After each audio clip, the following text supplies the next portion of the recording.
When you put training wheels on a bicycle, it initially will help you learn how to sit on the bike and turn the pedals.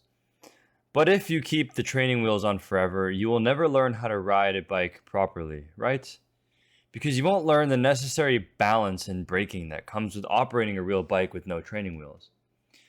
This is the simple concept of moving past an initial instructor or tutor. And this seems obvious, but many times we don't realize that we unintentionally keep our training wheels on in real life. We cling to past mentalities or groups that simply fulfilled their part and have nothing new to offer us. And staying with them can even limit our growth sometimes. This is a concept that I've been thinking about recently. And while it may not always be obvious when an old tutor has fulfilled this purpose, it doesn't hurt to be mindful about it. So, what are some of these examples of an old tutor fulfilling its purpose and harming you when you stick with it too long? Starting small, there are instances in video games and many hobbies that involve some amount of learning and skill, where you take an initial piece of advice and you use it to build a strong foundation. For example, if you're learning an instrument like the violin, it's important to start with tapes on the fingerboard so you know where to put your fingers. But the tapes are there to train your muscle memory, not to guide your playing forever. So while they do a great job of teaching you the basics, they've got to go at some point.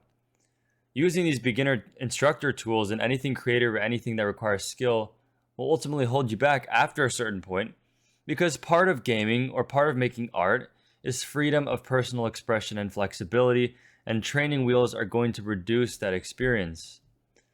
Another example of this is the guidance that parents or authority figures gave us in our childhoods.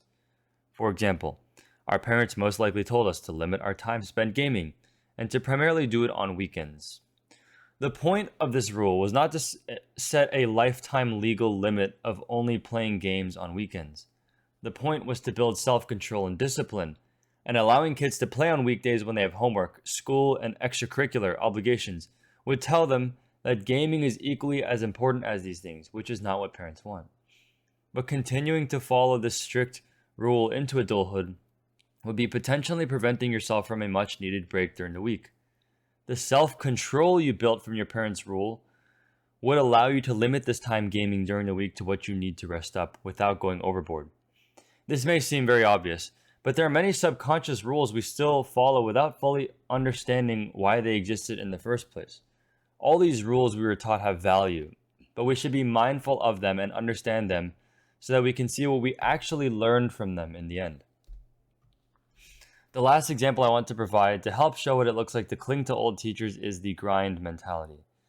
The grind mentality likely helped many of us bring order into a disordered daily schedule. It probably helped many of us seek purpose and fulfillment in our day.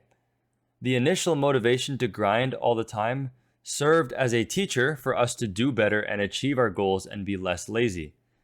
But this grind mentality can eventually be harmful because it serves as a source of pressure or burnout, and it can prevent you from truly relaxing and can start to harm your well-being, which has happened to me personally. This grind mentality is helpful for hard times and for achieving goals. And yes, many times people have no choice but to grind. When this mentality becomes a problem is when it comes at the cost of your mental health voluntarily and it no longer provides you with greater productivity. These are just a few examples of where we may unknowingly cling to old tutors and old instructions that were there to guide us to a lesson, but eventually fulfills its purpose and can become a crutch if relied on too heavily. I am not the one to make this judgment call for others, even in the examples shared here. That is up to everyone to make a conscious decision for themselves as to what's holding them back and what's allowing them to grow and learn. And as always, stay mindful.